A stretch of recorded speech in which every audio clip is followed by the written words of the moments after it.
Hoje nós vamos falar um pouquinho sobre a expansão marítima, ainda sobre a nossa seção de Idade Moderna. A expansão marítima é compreendida pela a ida, né, de muitos países, muitas nações europeias a explorar outros continentes como a África, a América, né, e para também explorar, né, e também fazer trocas comerciais, principalmente com a Ásia, né, que eles faziam muito. Mas isso só foi possível devido ao avanço tecnológico, principalmente dos meios cartográficos, dos navios, dos meios de transporte, né, para aguentar todo aquele período de transporte, não sei quantos meses até chegar ao destino, né? Às vezes nem sabiam o destino porque havia muitos locais inexplorados, tá? E muitos morriam nessa exploração. A expansão marítima, também chamada de grandes navegações, ela se dá pelo avanço científico, né? O capitalismo comercial também impulsionou isso, fazer trocas comerciais, né? Essa abertura econômica entre outras civilizações. Então, a monarquia ela foi consolidada a partir daí, que os reis começaram a financiar isso, né? Através do mercantilismo, essas trocas, promover cada vez mais essa questão. Então, o pioneirismo português ele se dá justamente porque foi Portugal um dos primeiros a descobrir as Américas, né? Principalmente, junto com a Espanha. No entanto, por que Portugal foi o primeiro? Porque a Espanha ainda estava ali na briga pela reconquista de alguns territórios pelos mouros, né, os árabes. Então, as chamadas guerras de reconquistas acabaram atrasando um pouco a Espanha nessa expansão marítima, certo? Então, Portugal e Espanha elas passaram ali pelo chamado périplo africano, né, que eles contornavam todo a África para chegar ali na América.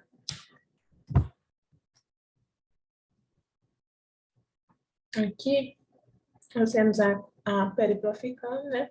Também ali na África a gente tem o Cabo Bojador, que é chamado Cabo do Medo devido às suas correntezas muito fortes, muitos morriam, muitos navios afundavam nessa região ali no sul da África, ali no sul marítimo da África, né? Então nós temos aí como percursor o Vasco da Gama, depois o brasileiro, no caso do Brasil, que veio aqui foi o português Pedro Álvares Cabral. Mas o que descobriu a América, de fato, foi a América Vespúcio, tá? O Vasco da Gama, ele passou aqui, mas não deu muita bola, e depois veio Pedro Álvares Cabral e nomeou aqui como a terra de Veracruz. Então, foi o primeiro europeu a chegar na região que é hoje o Brasil, em 1500, tá?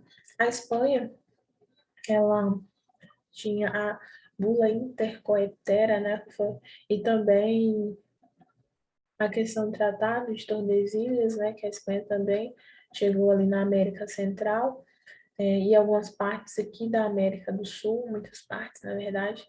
E para dividir esse território foi feito o Tratado de Tordesilhas em 1494, né? E a França, a Inglaterra e a Holanda acabaram ficando com poucas partes também, tá? Em detrimento de Portugal e Espanha, ok?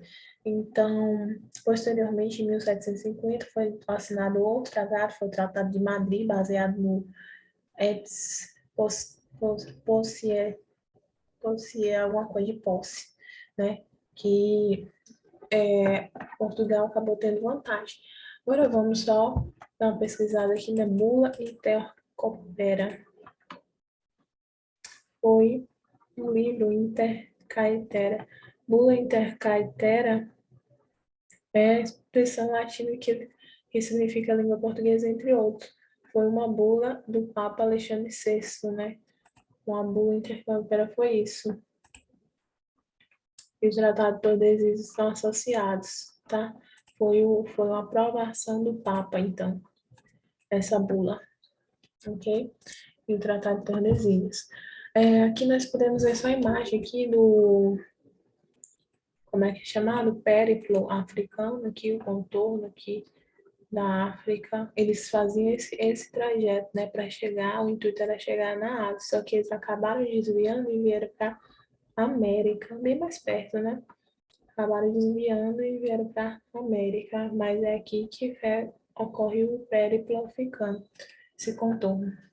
Então, a expansão marítima ela se dá por três motivações principais: seriam os monopólios, os metais e a religião, expansão, né, na religião. Então, nós temos aí o monopólio pelos estados italianos, né, renascimento comercial e urbano, centralização do saber, Cristóvão Colombo, primeiro navegador, chega nas Américas. Motivações, outra motivação é metal, os metais, em busca de exploração de metais, esgotamento de minas europeias, né, levou à busca de novas fontes.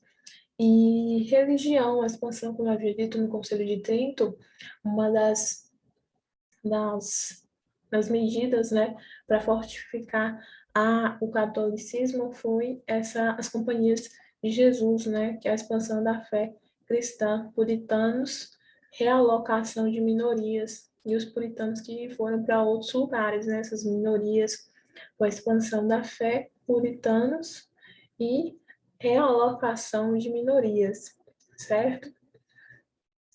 Quem foram os pioneiros? O pioneiro foi Portugal, né? O pioneiro foi Portugal. A geografia, extenso litoral, tradição pesqueira, né? Espírito aventureiro de Portugal, também não devemos desmerecer também dos outros, apesar de estarem em guerra, enfim. Guerra dos 100 anos, no caso da Inglaterra e França, ou a Guerra da Reconquista, no caso da Espanha. E a burguesia, financiamento das expedições, né, interesse das classes. Tá? A unificação precoce se dá pela crise de sucessão, devido à Revolução de Aves, e Dom João I vence na estruturação do Estado português, viabilizou aí o Portugal ser o primeiro. Quais foram as consequências da expansão marítima? A revolução comercial, os tratados comerciais eles ficaram a nível mundial, né? Então, a interação entre os mercados mundiais se tornaram mais fortalecidas. A outra consequência foi a hegemonia europeia, né? Que é o capital acumulado, bens coloniais, escravidão, revolução, que possibilitou a revolução industrial. Então, a revolução industrial foi toda financiada pelo esse processo dos bens coloniais e escravidão.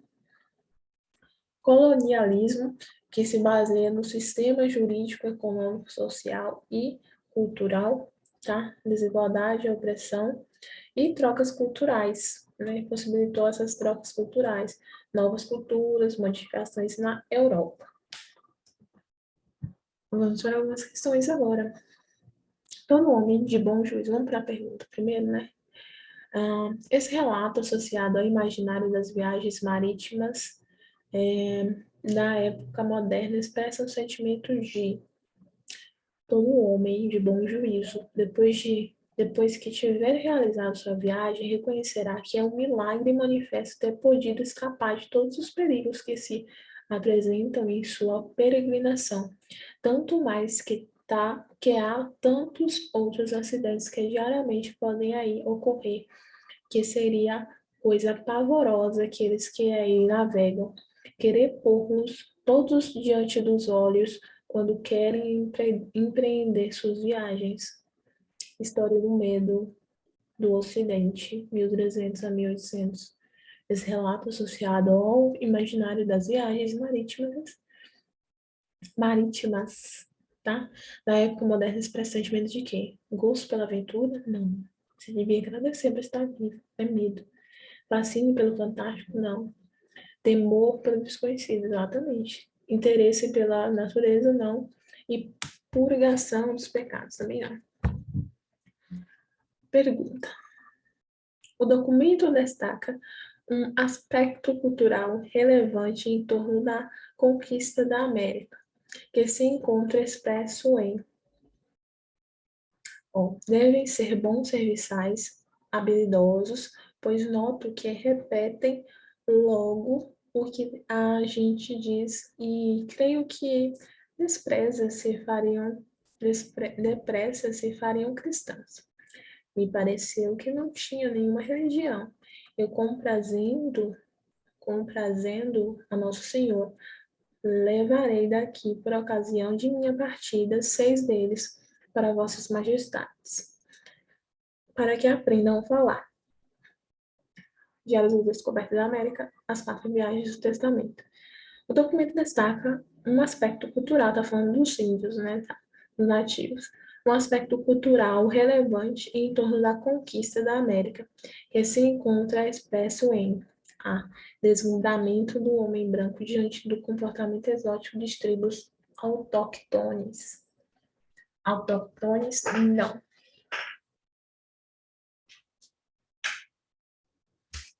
Falando nisso, vamos pesquisar autóctones. Autóctones. Autoctônicos, ou povos autóctones, que é o que é natural do país, né? Os nativos. É um sinônimo para nativo, né? Indígenas. Né? Autoctônicos são os indígenas, chamados indígenas, nativos de um país, tá? Ok. Não, né? Violência militarizada do europeu diante da necessidade de imposição de regras aos ameríndios. Não. C. Cruzada civilizacional frente à tarefa de educar os povos nativos pelos parâmetros ocidentais, né? Aprender a língua, já fala aí. D. Comportamento caridoso dos governos. Não. Compromisso dos agentes diante da necessidade de respeitar a diversidade social dos índios. Não. Pergunta: com relação ao assunto tratado no texto acima, é possível inferir que, vamos lá, a identidade negra não surge da tomada de consciência de uma diferença de pigmentação ou de uma diferença biológica entre nações negras e brancas e ou negras e amarelas. Ela resulta de um longo processo histórico que começa com o descobrimento no século XV do continente africano e de seus habitantes pelos navegadores portugueses. Descobrimento esse que abriu caminho às relações mercantilistas com a África, ao Tratado Negreiro, à escravidão e, enfim, à colonização do continente africano e de seus povos. Algumas considerações sobre a diversidade e identidade negra no Brasil. Diversidade na educação, reflexões e experiências. Com relação ao assunto tratado no texto acima, né, sobre identidade, né, negra, que não é só pigmentação e biologia, biológica, caráter biológico, resulta no processo histórico, né? Então, nós temos aí que se refere à colonização da África pelos europeus, foi simultânea ao descobrimento desse continente. Não. B.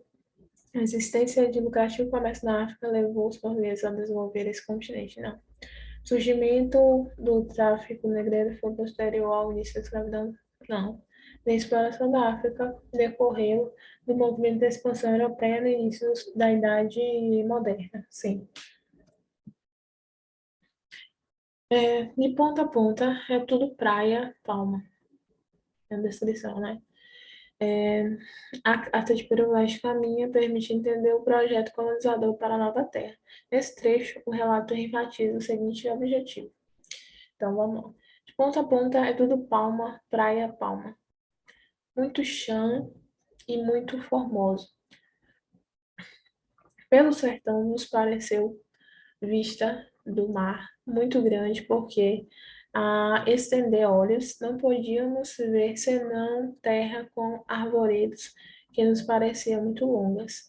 Nela até agora não podemos saber que haja ouro nem prata, nem coisa alguma de metal ou ferro, nem nos vimos, porém a terra em si é de muito bons olhos, muitos bons ares. Porém, o melhor fruto que dela se pode tirar, me parece, que será salvar esta gente. né? Então, tem dois caráteres, exploração, minério e catequização, né? Então, nesse trecho, o relato enfatiza o seguinte objetivo: valorizar a catequese a ser realizada sobre os povos nativos. Exatamente. Descrever, não. Ser transmitir conhecimentos indígenas, não. Realçar a pobreza, não. E criticar o modo de vida dos povos autóctones, que são os povos nativos. Ó, esse nome aqui já apareceu 3 vezes. Autóctones é o mesmo que nativos. Vamos lá. Qual é a pergunta? O processo de nomeação e renomeação realizado pelos europeus no contexto da conquista da América Expressa. Processo de nomeação e renomeação da América, ou seja, terra de Santa Cruz para o Brasil, né? Tá? No que tange isso daí, né? Da conquista da América, ou da América como um todo, né? Acho que a América como um todo. Então, nós temos aqui, à primeira vista, que encontrei as ilhas, dei o nome de San Salvador, em homenagem à Sua Alteza Majestade, que maravilhosamente deu-me tudo isso. Os índios chamam esta ilha de Guanani. A segunda ilha deu o nome de Santa Maria de Conceição. A terceira, Fernandina. A quarta, Isabela. A quinta, Joana. E assim, a cada uma delas, dei um nome novo. Cristóvão Colombo. Carta Sant'Angelo. A questão do outro. O processo de nomeação e renomeação realizado pelos europeus no contexto da conquista da América expressa a valorização da natureza americana, uma vez que ela era considerada por europeus o prêmio pela conquista e colonização, não B, o desejo de restabelecer comunicação com os indígenas, uma vez que busca pelo o ouro dependia do contato com os nativos, C, a tomada de posse do novo mundo, uma vez que renomeara e impor aos povos indígenas os signos e culturas europeus, exatamente.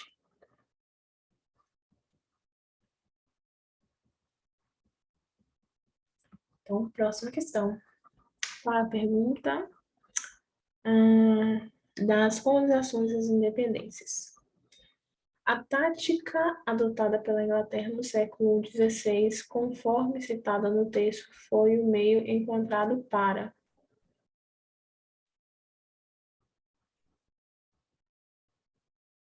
Vamos ver.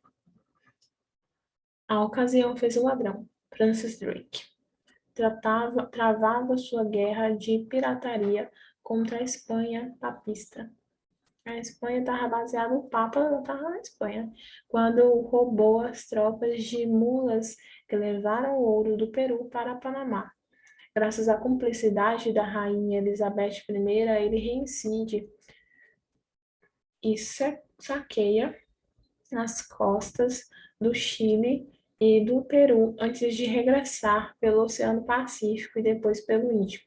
Ora, em Ternate, ele oferece sua proteção a um sultão revoltado com os portugueses. Assim, nasce o primeiro entreposto inglês ultramarino. História das colonizações e independências. A tática adotada pela Inglaterra no século XVI, conforme citado no texto, foi por meio encontrado para restabelecer o crescimento da economia mercantil? Não. Conquistar as riquezas dos territórios americanos, exatamente. Legalizar a ocupação, possessão, ganhar adesão de potências, não fortalecer as rotas, não foi realmente conquistar as riquezas dos territórios, né, americanos. Quais cidades penínsulas, é, que cidades da Península Ibérica, Ibérica, Itálica, italiana, acho que é da Itália, estavam comandando o Mediterrâneo? Seria Gênova e Veneza, né, pelo caráter comercial. E é isso. Nossa aula sobre expansão marítima termina aqui.